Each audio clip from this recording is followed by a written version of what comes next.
देखिए बच्चों, आज हम आपको क्लास 10 में वास्तविक संख्या चैप्टर शुरू करने वाले हैं। इसके पहले अभी हम टॉप जो 25 क्वेश्चन होता है वो हम आपको हर रविवार करा ही रहे हैं, जिसमें आपका पेपर की बेहतरीन तैयारी हो सके। आज हम चैप्टर वाइज आपके वास्तविक संख्या चैप्टर पे हैं। ज़्यादा नहीं, बस कुछ समय हम आपसे लेंगे। हम आपकी पूरी चैप्टर वाइज मैथ ज़्यादा से ज़्यादा 15 से 20 रोज़ में पूरी की पूरी मैथ इसी चैनल पे अपलोड कर देंगे, जिससे आपकी हाई स्कूल की जो प्रिपरेशन है बेहतरीन तरीके से हो जाए। मैथ को आप बेहतरीन तरीके से समझिएगा।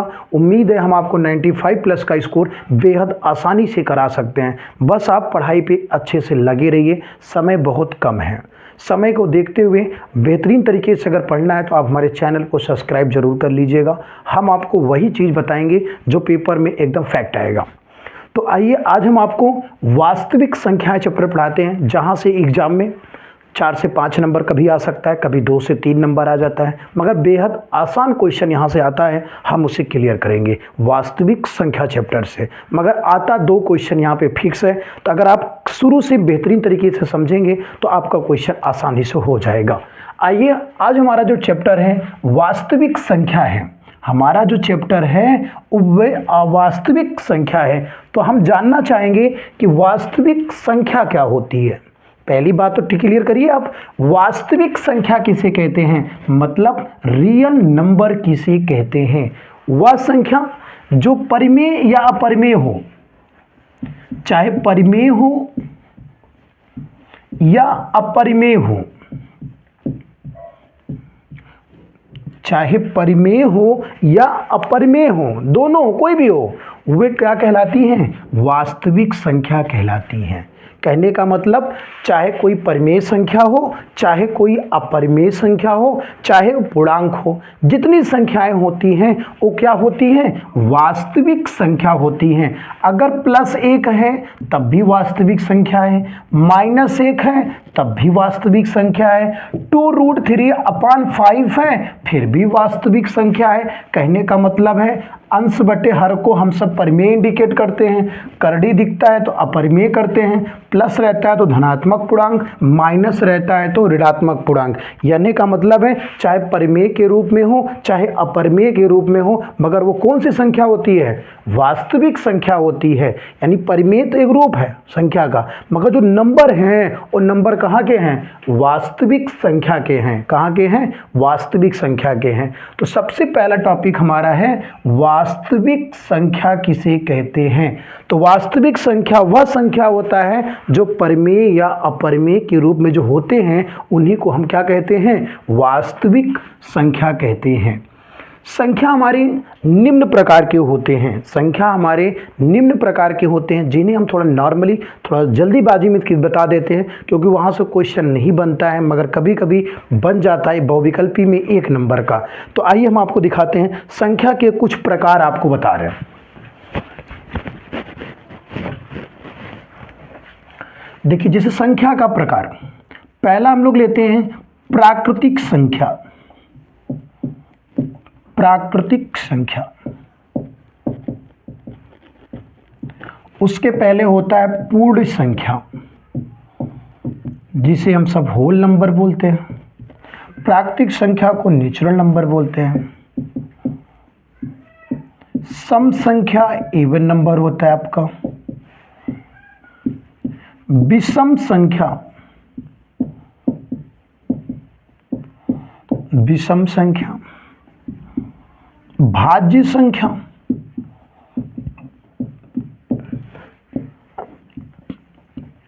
अभाज्य संख्या,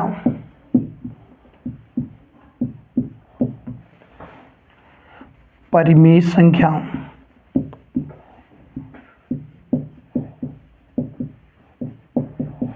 अपरिमेय संख्या,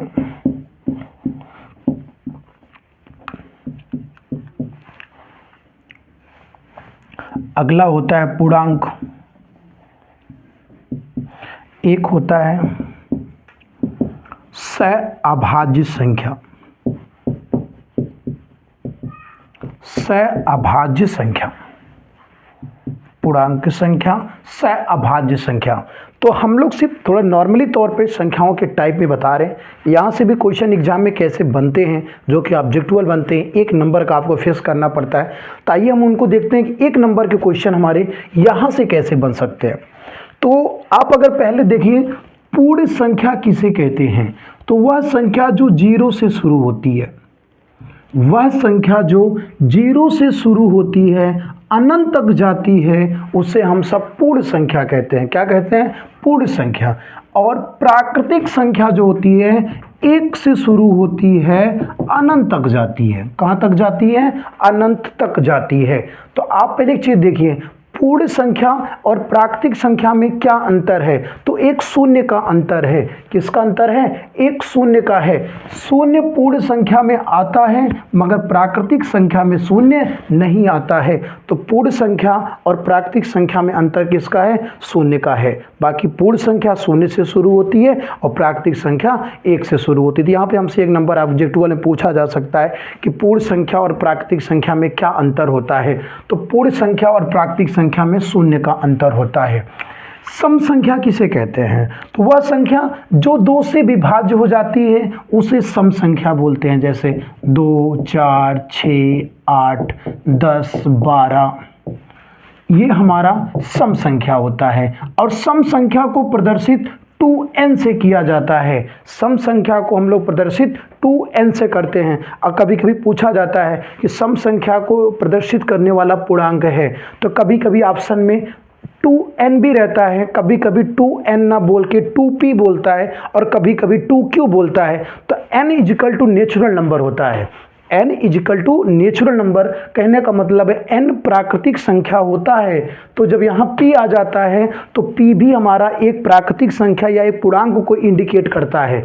अगर q आ जाता है तो q भी एक प्राकृतिक संख्या या पूर्णांक को इंडिकेट करता है। याद रखिएगा, क्वेश्चन आपके लिए दमदार बनता है। यहाँ से विषम संख्या किसे कहते हैं? वह संख्या जो 2 से नहीं विभाज्य होती है। वह संख्या जो 2 से विभाज्य नहीं होती है उसे हम लोग विषम संख्या कहते हैं। सबसे बेहतरीन टॉपिक यहाँ पे ये है कि विषम संख्या को किससे प्रदर्शित करते हैं? तो विषम संख्या को 2n+1 से प्रदर्शित करते हैं और सम संख्या को 2n से प्रदर्शित करते हैं। n equal to natural number यानी प्राकृतिक संख्या होती है। इस टॉपिक को आप याद रखिएगा, ऑब्जेक्टिवल में एक क्वेश्चन देखने को मिल सकता है। इनके अलावा एक टॉपिक और मिलता है कि क्रमागत संख्या को कौन निरूपित करता है? क्रमागत संख्या को कौन निरूपित करता है? तो n+1। जैसे अगर हमसे पूछे 8 के बाद क्या आता है? 9, 9 के बाद 10, 10 के बाद 11, तो ये हमारी क्रमागत पूर्णांक होते हैं। तो अगर 10 के बाद 10 1 11, अगर 12 के बाद 12 1 13, 14 के बाद 15, यानी एक जोड़ना है।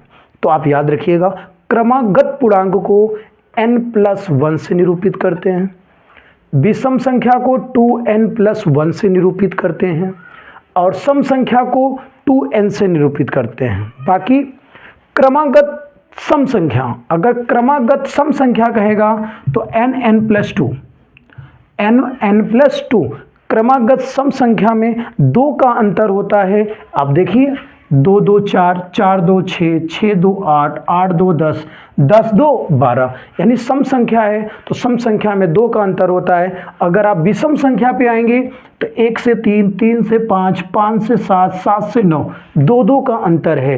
तो चाहे सम संख्या हो चाहे विषम संख्या हो, अगर क्रमागत सम संख्या और विषम संख्या बोलता है तो आप कितने का अंतर देंगे? 2 का अंतर देंगे। बाकी क्रमागत पूर्णांक को n+1 बोलते हैं और विषम संख्या को 2n+1 बोलते हैं और सम संख्या को 2n बोलते हैं। आगे देखिए भाज्य संख्या किसे कहते हैं? वह संख्या जो खुद से भी कट जाए, किसी और से भी कट जाता है, हम लोग उसे क्या बोलते हैं? भाज्य संख्या बोलते हैं। जो किसी और से भी कटे, तो देखिए जैसे भाज्य संख्या आपका शुरू करते हैं हम लोग। 4 को देखिए, 4 2 से भी कट रहा है और खुद से भी कट रहा है। 4 6 8 9 12, ये लोग ऐसे नंबर हैं जो खुद से कट रहे हैं, किसी और से भी कटते हैं, हम लोग उन्हें क्या बोलते हैं? भाज्य संख्या बोलते हैं। अभाज्य संख्या किसे कहते हैं? वह संख्या जो खुद से कटे, किसी और से ना कटे, उसे क्या बोलते हैं?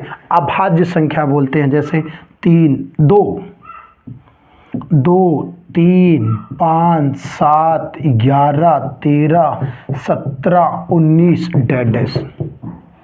ये आपके अभाज्य संख्या होते हैं।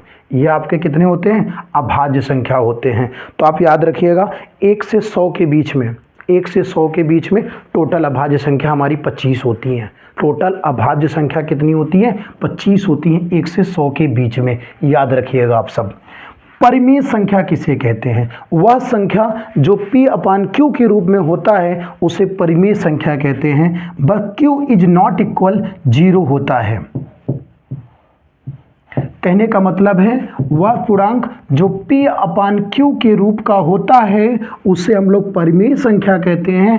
बस Q इज नॉट इक्वल 0, यानी कभी भी जो अंश बटे हर होता है, हर का मान कभी 0 नहीं होना चाहिए। अगर हर 0 हो जाएगा तो पूरा फंक्शन इनफाइनाइट हो जाएगा, जो कि कभी परिमेय संख्या नहीं कहलाएगी। तो परिमेय संख्या में P/Q के रूप में होना चाहिए, Q कभी 0 नहीं होना चाहिए। कौन सी संख्या कहलाता है? परिमेय संख्या कहलाता है। अगला है अपरिमेय संख्या।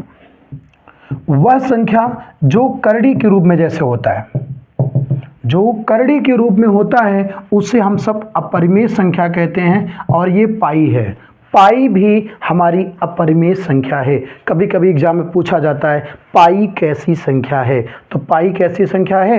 अपरिमेय संख्या है। अगला है पूर्णांक। पूर्णांक हमारा 3 टाइप में होता है। धनात्मक पूर्णांक, धनात्मक पूर्णांक, ऋणात्मक पूर्णांक। धनात्मक पूर्णांक, ऋणात्मक पूर्णांक, उदासीन पूर्णांक। उदासीन पूर्णांक। धनात्मक पूर्णांक वह पूर्णांक होते हैं जो प्लस में होते हैं। जो प्लस में होते हैं वो धनात्मक पूर्णांक, और जो माइनस में होते हैं वो ऋणात्मक पूर्णांक होते हैं।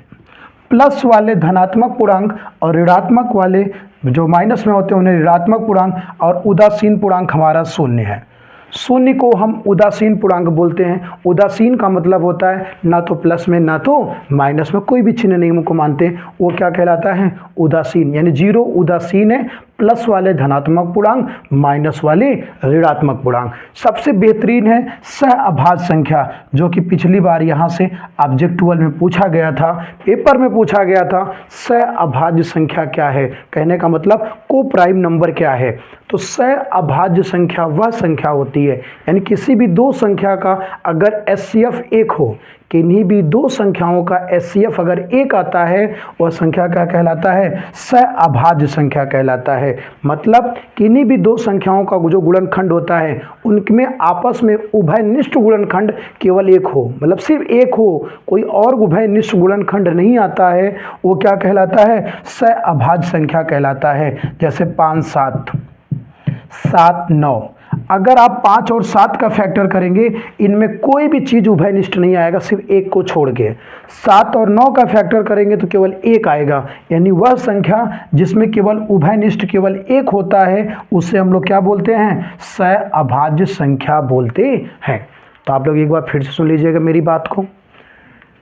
पूर्ण संख्या 0 से शुरू होती है, प्राकृतिक संख्या 1 से शुरू होती है, सम संख्या को जो 2 से कट जाता है सम संख्या को 2n से प्रदर्शित करते हैं। विषम संख्या जो होती है 1 3 5 7 जो 2 से नहीं कटती है, इसको मैं प्रदर्शित करते हैं 2n+1 से। अगला है भाज्य संख्या 4 6 8 9 12, यानी वह संख्या जो खुद से कटे किसी और से भी कट जाए उसे हम सब भाज्य संख्या कहते हैं। अभाज्य संख्या जो खुद से कटता है किसी और से नहीं कटता है, 2 3 5 7। तो आपने क्या देखा यहाँ पे कि सम संख्या भी 2 है और अभाज्य संख्या भी 2 है। तो सबसे छोटी सम और अभाज्य संख्या कौन होती है? तो 2 एक ऐसा नंबर है जो सम भी है और अभाज्य भी है। याद रखिएगा, एग्जाम में पूछा जाता है सबसे छोटी सम भी और अभाज्य संख्या कौन होती है? तो 2 एक ऐसी संख्या है जो सबसे छोटी भी है और सम भी है और अभाज्य भी है। याद रखिएगा। परिमेय संख्या जो P अपान Q के रूप में होता है, परिमेय संख्या P अपान Q के रूप में जो होता है उसे परिमेय संख्या कहते हैं। Q is not equal 0, Q is not equal 0, जहाँ पे Q 0 नहीं होता। अगला है आपका अपरिमेय संख्या, वह संख्या जो करड़ी के रूप में रहेगा। करड़ी से अगर बाहर निकल गया तब तो परिमेय संख्या हो जाएगा, करड़ी से बाहर अगर नहीं निकल रहा है, करड़ी के अंदर ही है, तो हमारा क्या कहलाएगा? अपरिमेय संख्या कहलाएगा। पूर्णांक 3 टाइप में होता है, प्लस वालों को धनात्मक पूर्णांक, माइनस वालों को ऋणात्मक पूर्णांक और शून्य को उदासीन पूर्णांक कहते हैं। अगला है सहअभाज्य संख्या, वह दो संख्या जिनका उभयनिष्ठ गुणनखंड 1 होता है उसे हम लोग सहअभाज्य संख्या कहते हैं। तो इनमें आपको कुछ चीज़ें याद करनी है। जो नॉर्मली बात याद रखना, पेपर में ऑब्जेक्टिवल बनने का चांस है कि पूर्ण संख्या और प्राकृतिक संख्या में शून्य का अंतर होता है, सम संख्या को 2n से, विषम संख्या को 2n+1 से और क्रमागत पूर्णांक को n+1 से इंडिकेट करते हैं। और सम संख्या और विषम संख्या में 2-2 का अंतर होता है, क्रमागत में 2-2 का अंतर होता है। और पाई एक अपरिमेय संख्या है, पाई एक अपरिमेय संख्या, ये भी याद रखिएगा। और शून्य उदासीन पूर्णांक होता है, इसको भी आपको याद करना है। सहअभाज्य संख्या क्या होती है? जिनके गुणनखंड में 1 का उभयनिष्ठ होता है उसे सहअभाज्य संख्या कहते हैं। पहले आप इसको नोट करेंगे, फिर इसी में भी आपको कुछ और बातें हम बता रहे हैं जो पेपर में ऑब्जेक्टिवल देखने को मिलेगा, जो कि आपको ऐसा लगता है ये हमारे किताब में तो नहीं है, मगर वास्तविक संख्या के वो टॉपिक हैं जो एग्जाम में बहुविकल्पी में 1 नंबर का बन जाता है। तो आप इसे समझ के नोट करिए, हम आपको आगे बता रहे हैं। अगला प्रश्न क्या है?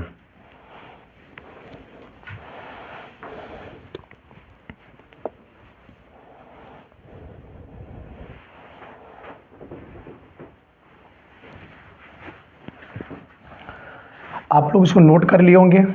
अब आगे देखिए, हम आपको दिखा रहे भैया।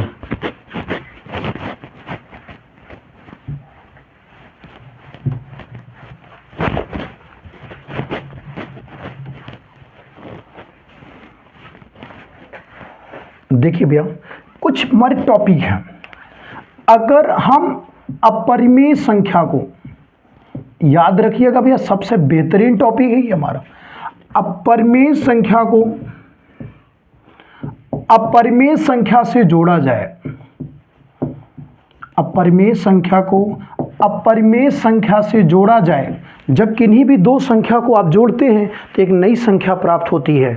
जब अपरिमेय संख्या को अपरिमेय संख्या में जोड़ा जाता है तो हमें अपरिमेय संख्या ही प्राप्त होता है, तो हमें अपरिमेय संख्या ही प्राप्त होता है। अब चाहे अपरिमेय संख्या समान हो चाहे असमान हो, जोड़ने पे जो संख्या प्राप्त होगी वे सदैव अपरिमेय संख्या प्राप्त होगी। एग्जाम में पूछा जाता है इसको।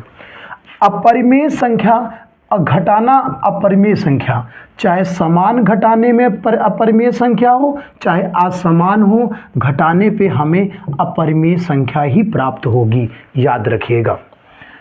अपरिमेय संख्या,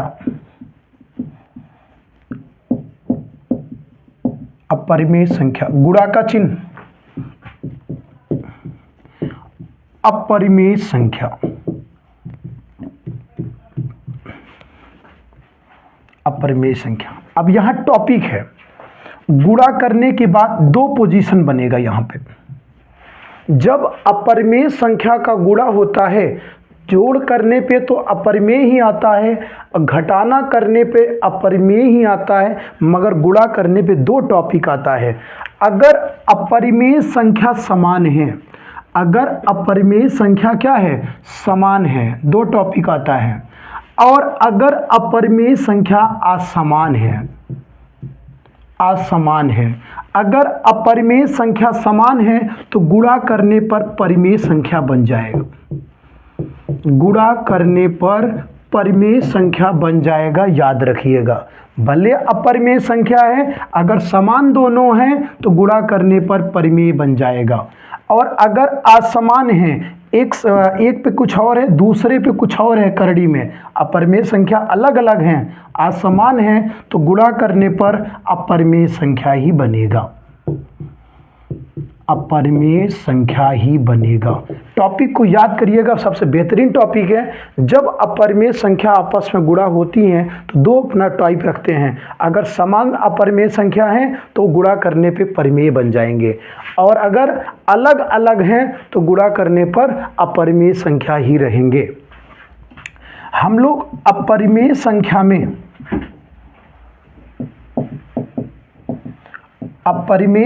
में अपरिमेय संख्या का भाग करते हैं। अपरिमेय संख्या में अपरिमेय संख्या से अगर हम लोग भाग करते हैं तो यहाँ पे दो टाइप यहाँ भी आता है। अगर समान हैं, अगर दोनों अपरिमेय संख्या समान हैं तो ये परिमेय संख्या बन जाएगा, और अगर असमान हैं तो ये अपरिमेय संख्या बन जाएगा। तो आप इस टॉपिक को पहले अच्छे से समझ लीजिए। अभी हम आपको अपरिमेय की कहानी बता रहे हैं, इसके बाद परिमेय का भी बताएंगे, जो कि पिछले ईयर पेपर में एक एक नंबर के ऑब्जेक्टिव यहाँ से बने हुए थे। आप अगर बुक को पढ़ते हैं तो कभी कभी बुक में मिल भी जाता है, कभी कभी नहीं मिलता है। ये चीज़ें कुछ बुक में उपलब्ध रहते हैं, कुछ बुक में नहीं रहते हैं, मगर एग्जाम में ये चीज़ें देखने को मिलते हैं। तो आप एक बार फिर से समझ लीजिए, फिर इनको नोट कर लीजिएगा। अपरिमेय संख्या चाहे समान हो चाहे असमान हो, अगर जोड़ी जाती हैं तो अपरिमेय संख्या बनती हैं। क्या बनती हैं? अपरिमेय संख्या बनती हैं। अपरिमेय संख्या चाहे समान हो चाहे असमान हो, उनका घटाना यानी अंतर करने पर अपरिमेय संख्या ही आता है। और जब उनका गुणा किया जाता है तो समान होने पे परिमेय बन जाते हैं और असमान होने पे अपरिमेय ही रहते हैं। जबकि उनका भाग करने पे भी वही टॉपिक है। अगर समान अपरिमेय संख्या है तो भाग करने पे परिमेय बन जाएगा, और अगर अलग अलग अपरिमेय संख्या है तो भाग करने पर भी अपरिमेय संख्या ही रहता है। जैसे आप देख सकते हैं, अगर हम √5 और √3 को जोड़ते हैं तो आप यही पड़ा रह जाता है, अपरिमेय ही बना रह जाता है। अगर इनको हम समान कर दें तो समान अपरिमेय संख्या लिखेंगे तो 1 1 2 बार आएगा। तो कहने का मतलब है अपरिमेय पे अपरिमेय ही बनता है और अपरिमेय पे अपरिमेय ही बनता है। थोड़ा टॉपिक को समझ के नोट कर लीजिएगा। अब इसी टॉपिक पे हम आपको परिमेय संख्या के बारे में बता रहे हैं।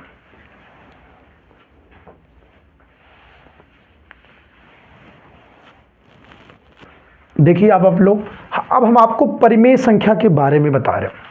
अगर परिमेय संख्या है, परिमेय संख्या है और परिमेय संख्या में ही जोड़ा जाए, परिमेय संख्या को परिमेय संख्या में ही जोड़ा जाए, परिमेय संख्या को परिमेय संख्या में जोड़ा जाता है तो हमको परिमेय संख्या ही प्राप्त होता है, परिमेय संख्या ही प्राप्त होता है। परिमेय संख्या को परिमेय संख्या में अगर घटाया जाए, परिमेय संख्या में घटाया जाए तो हमें परिमेय संख्या ही प्राप्त होता है, तो परिमेय संख्या ही प्राप्त होता है। परिमेय संख्या का गुणा किया जाए परिमेय संख्या में ही,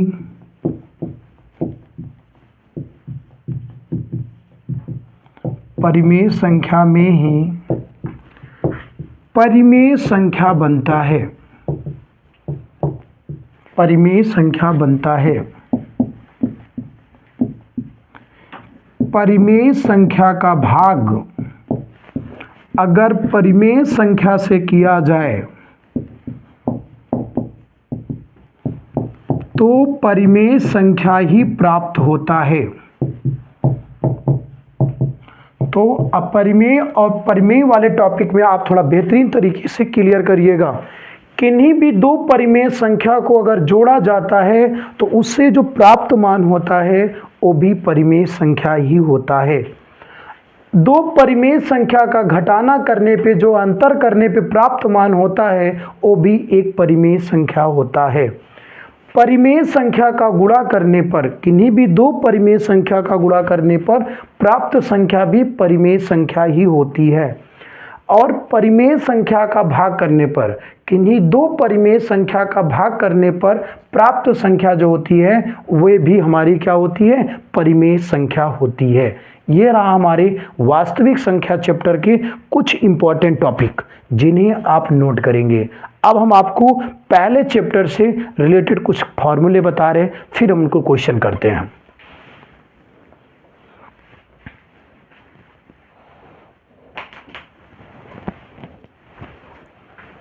अब आप इसे अगर नोट कर लिए हो तो आइए हम आगे की कुछ बातें आपसे करते हैं। जैसे कि इस चैप्टर में हम सब पढ़ते हैं HCF, हाईएस्ट कॉमन फैक्टर, जिसे हिंदी में बोलते हैं मासा, और LCM जिसे पढ़ते हैं लोवेस्ट कॉमन मल्टीप्लायर होते हैं आपके, इसे हम लोग हिंदी में बोलते हैं लासा। HCF को बोलते हैं मासा, LCM को बोलते हैं लासा। आइए हम लोग थोड़ा समझते हैं मासा और लासा के बारे में। अगर कभी भी सवाल में लिखा रहता है कम से कम या छोटी से छोटी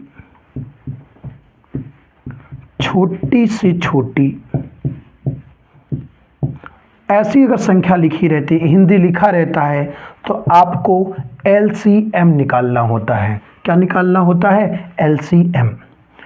अधिक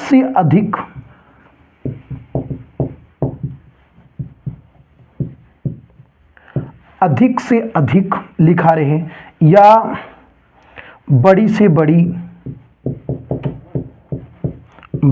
बड़ी ऐसी हिंदी अगर वर्ड यूज होता है तो आप सब वहां क्या निकालेंगे? HCF। क्या निकालेंगे? HCF।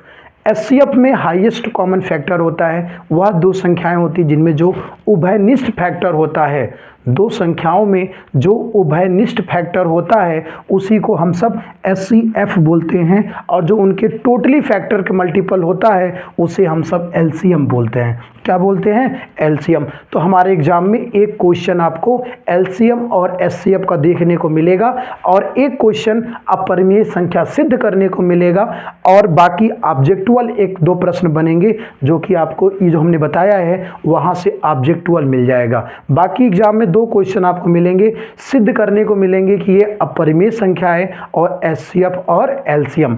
तो अभी हम आपको कुछ फार्मूले पहले करा दे रहे हैं, फिर क्वेश्चन हम आपको अगले पार्ट में कराएंगे, मगर पहले हम अच्छे से फार्मूलों को पहले समझ लें ताकि हमारा यहाँ से 1-2 नंबर क्लियर कर हो जाएगा एग्जाम में।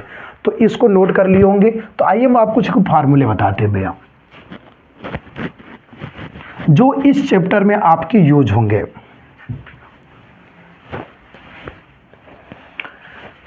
पहली